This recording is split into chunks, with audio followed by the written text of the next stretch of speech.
very good question. But we will go up. But Teresa, I think this is a really critical thing to make sure everybody understands. If we do not get any growth money and we have to hire new faculty and a number of new faculty, you know, where will we get those funds from? So it will really put us in. Yes, and that's absolutely correct. Right now, as we speak tonight, next fall, a year from, well, it'd be fall 15. Next fall, we need to be able to report 286. This fall, it's 274. The numbers just came out on Friday, I think. And so I really want to spend some time tracking, because with the frozen fawn and the unfrozen fawn coming to the 294 that they have projected for YCCD, it just seems high to me. So I need to go back and track through to see the calculations and then work with the state chancellor's office. But that's right, Joan. Our goal right now is 286, assuming no new credit growth in the 14-15 year. So there's not a correlation between number of full-time faculty and number of students? Well, in not number of students, it's a correlation between credit hours taught by full-time faculty versus credit hours taught by part-time. But I guess let's just say the funding isn't based on that, I should say. Our funding isn't based on how many full-time faculty per head count or FTE. No. You're correct, Ann. It's not. There is no correlation. Okay. And it makes no sense.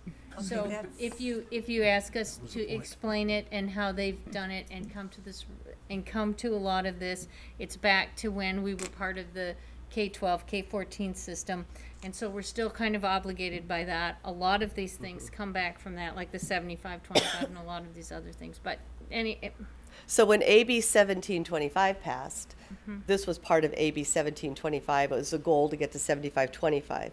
If districts were not there or were there and dropped below, then the FON became the measurement.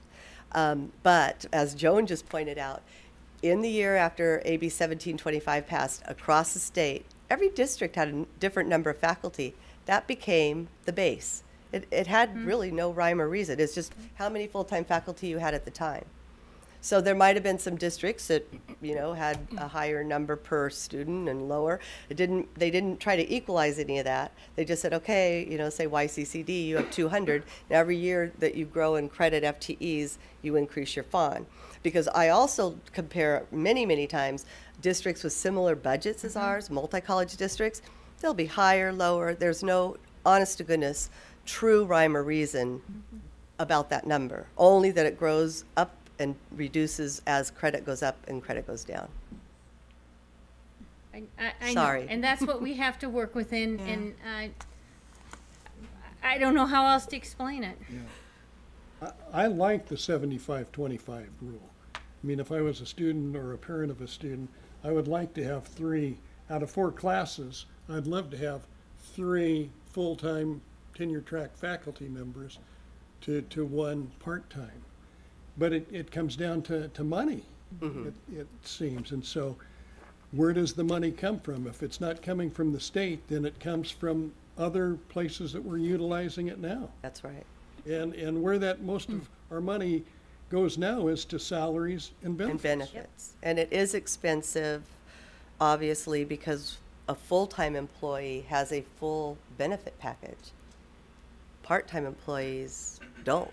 So, but this will be our FON, the 286, so we have some work to do in addition to everything else that you heard we're doing tonight, or the colleges are working on their curriculum. Let's see here.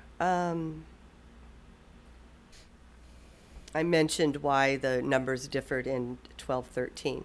Okay, so I'll now get into a couple of the pages of the budget. I know you've had a long evening, so I won't take too much of your time. A lot of this you heard at the tentative budget in June. Not much has really changed in the final budget. If you look at pages 4 and 5 in the booklet, you will see that our revenue is at, for the prior year, the actual apportionment revenue was $82,238,000.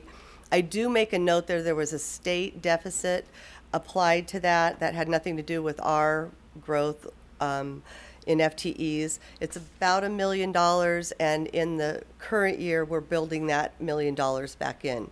It was what they're calling their out of balance at the state level.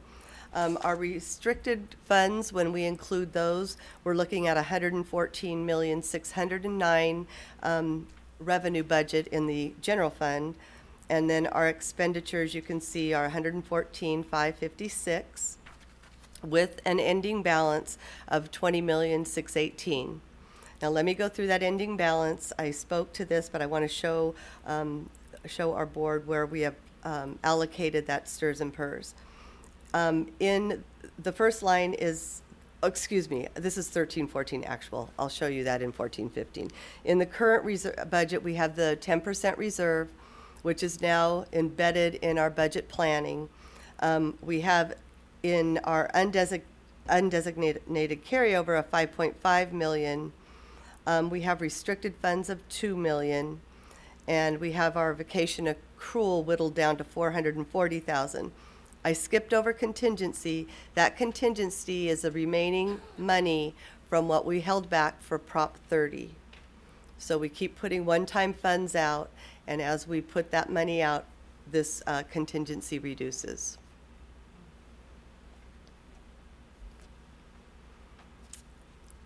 So for the 14-15 budget item, that's the column 3 in the booklet.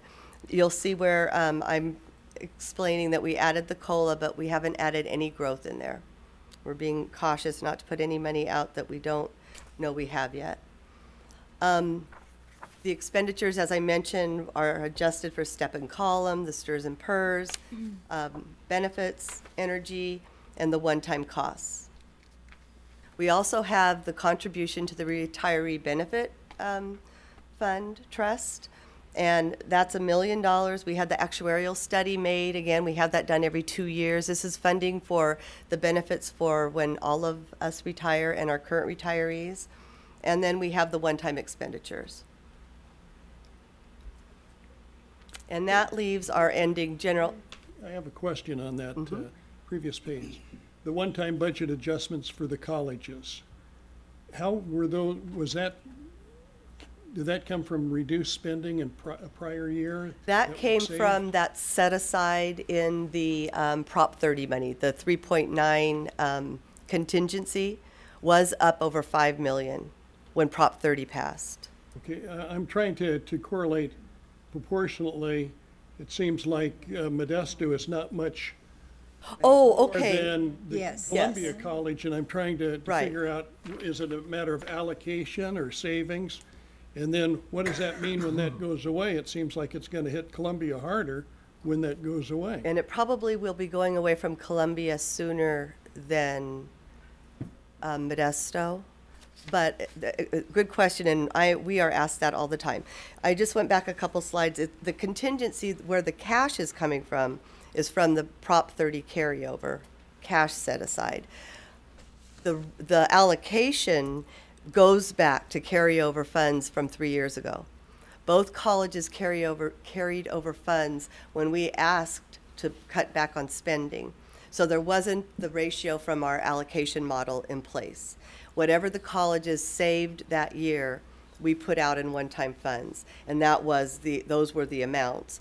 Then when we had the Prop 30 money, we continued to put that same amount each year.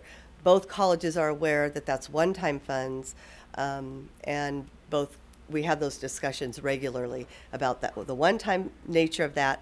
But I know Angie gets questions, I know Jill gets questions, because there is not a ratio. It was from a carryover year that we just continued on. And you're right, it will hit Columbia hard, and it'll hit Columbia even harder. Angie and I had a talk about that a couple of times because their FTS has really dropped. So with that money going away and their FTS declining, they really have a lot of work to do. Good, thank you. Thank you.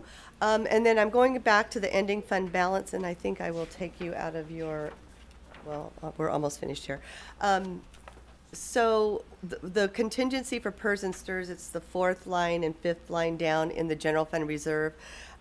This is where we set aside the 3 years going forward for those two increased costs. Again, it's what, we're using one-time money to do that. So as we see new revenues come in, even though we've protected ourselves for 3 years, we have to cover those costs. We're just using up one-time funds. And then we are left with $1.4 million in an undesignated reserve. God bless you. We talked about our FTES target. We are flat.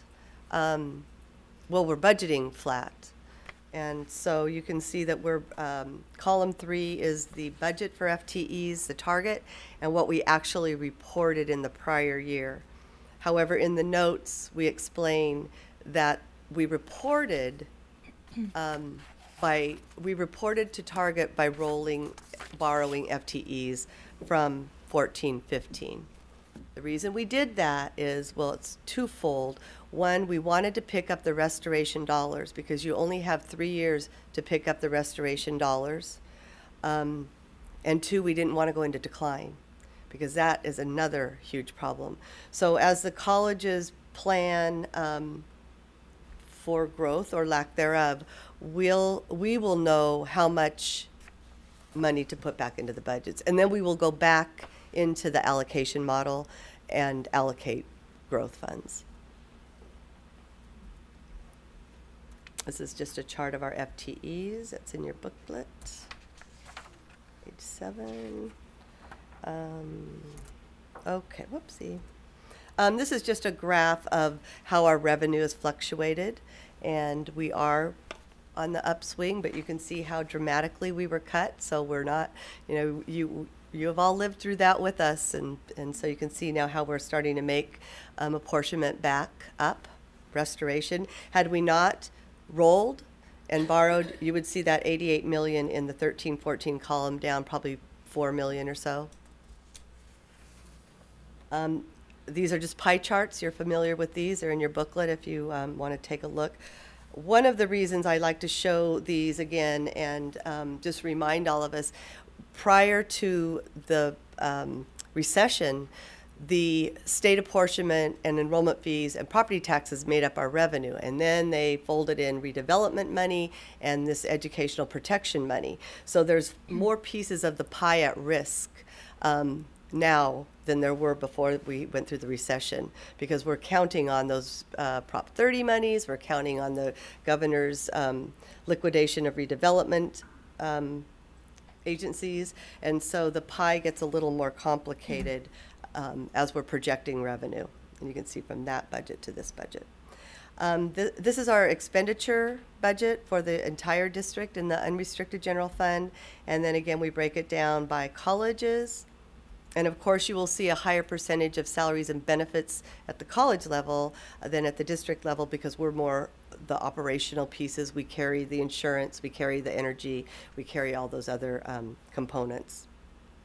Facilities operations. This is a central services budget. There's, as you know, quite a bit more detail to all of these budgets. I mean, more than quite a bit, that's an understatement. But just wanted to give you the high-level picture and ask for your approval tonight so that we can spend. Teresa, how much of our revenue is Prop 30 for the 2014-2015 year? I would say it's about 10%.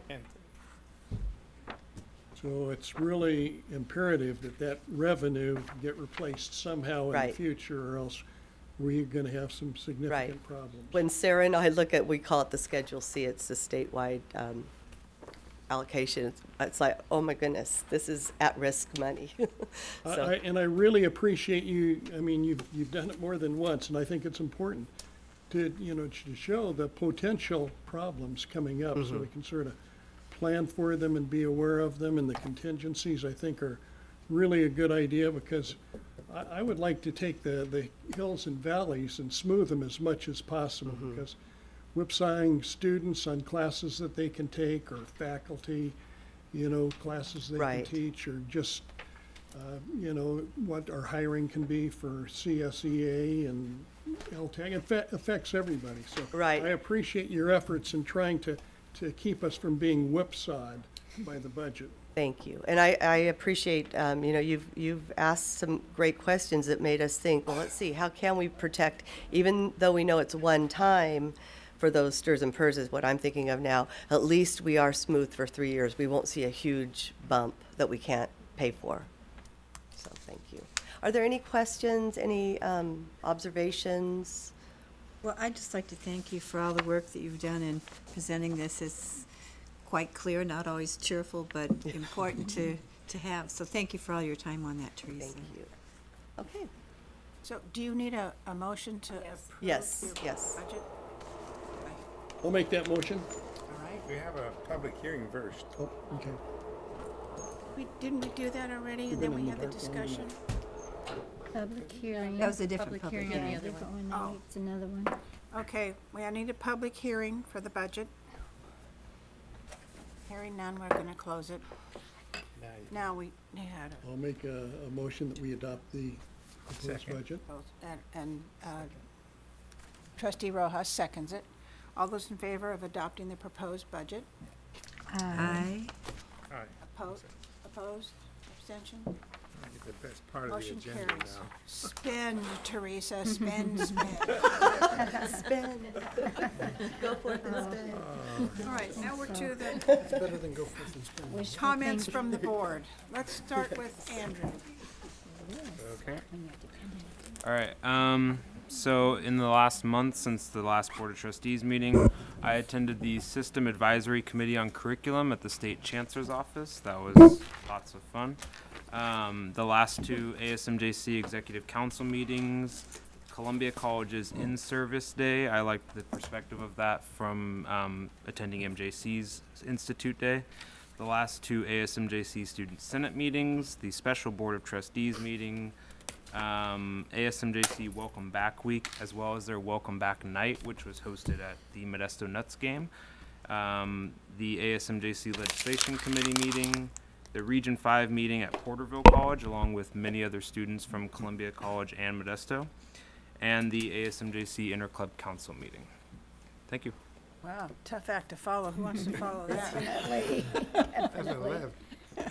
I just have to apologize for not having attended the Institute and in-service days. I am working for a teacher who is out in surgery leave right now, but my thoughts were with you.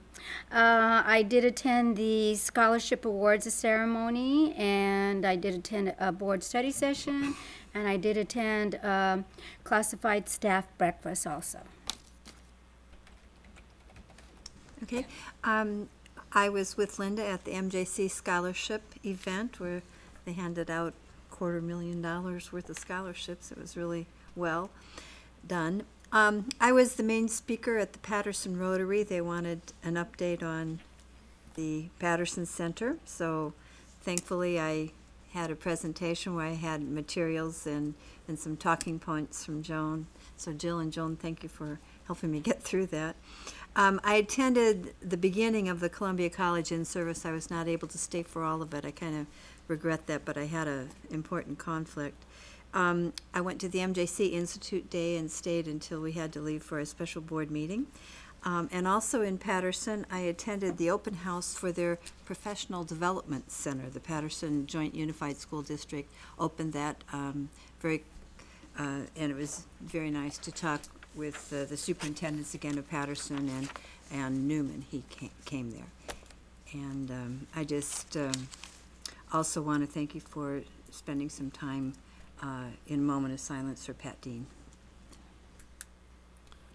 I had breakfast with Brian Sinclair. I was unable to sell him any real estate, but we had a good visit. Fun to visit with. We attended a special board meeting a couple of weeks ago. We approved something or other. I attended the agenda meeting last Monday, and we had a study session prior to this meeting. Forgotten what it was about. That was about 8 hours ago. That concludes my report. Abe? And he's still awake. Yeah, I did the same thing. No, I attended the MJC dance presentation put on by the Arts Department. Also attended MJC Institute Day, YCD special meeting study session, Houston Oversight Committee, the Modesto Junior College blue-white football scrimmage, which got a glimpse of what's coming up in the future. And then I also attended the CSUS President's Advisory Council. Mike? I wasn't sure that I was going to be here tonight, so I wrote out a list. And since visiting the other colleges' boards meetings, I was intrigued by Delta's being able to get their board meeting done and a target of an hour and getting done in an hour and 15. And I thought, well, maybe this is a way to save a few minutes. Just write down in advance what the trustees report were, put it in writing, and if anybody has questions, you know, we save 5 minutes. But what I do want to, and so I'll skip that, but I want to say that the Institute Day and the in-service days were the best. I agree with Ted, that I've been associated with. I think this is starting my 7th year. They were outstanding. They were just really on point, productive, professional, and I came away with a better understanding of where we're headed and why. And just a couple, I hope that we can pass out my written report on my trips to Merced College and Delta. Have they been, presented? I just wanted to highlight a few. One of the things that both of them do is have the student trustee vote first, because it's an advisory vote. And if you're going to advise, you do it before the fact and after the fact. So that's, it sort of puts the student trustee on the spot of having to go first, but something to consider. The other, Delta did a roll call on every vote, and they still got done in an hour and 15 minutes. Merced did the electronic voting, sort of like the state legislature. So those were, you know, things to consider.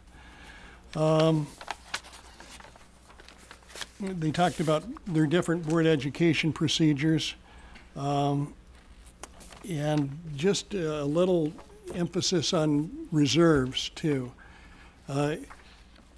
Delta went through their bond rating, their credit ratings, and they got hit pretty hard by Standard & Poor's for not having enough in reserves, and so they did not get the bond credit rating that they wanted. And it was interesting. I didn't get all the details, but they were sort of talking, well, theirs was around 12%, and the credit rating agencies were using 15% as sort of best practices. But that wasn't a formal reserve. That was just a reserve in general. So it was very worthwhile to attend those. Now I know, excuse me, but now I know what he meant by 1 step up, 2 steps up, and 1 step up on his report. Yeah. Claimed earlier, up higher, down lower. Oh. Okay. We were trying to figure it out Monday. What's that? They asked me and I did not know, Mike. Well, you could only see the heads of the people there. You couldn't see the rest of their bodies, so. They were probably all on their iPhones down below. Okay, I attended the agenda meeting. I met with the Columbia College president. I met with the YFA president. I attended the Columbia College In-Service Day and MJC's Institute Day and the special board meeting. With that, the next regular meeting of the Board of Trustees will be held on October 8th, 2014. Closed session will begin at 3:30, open session at 5:30, and the Yosemite Community College District Boardroom. Meeting adjourned. Teresa. Meeting over. 6 hours later. 6 hours. Long meeting. It was a long meeting. I think this is your longest meeting. You hold the record.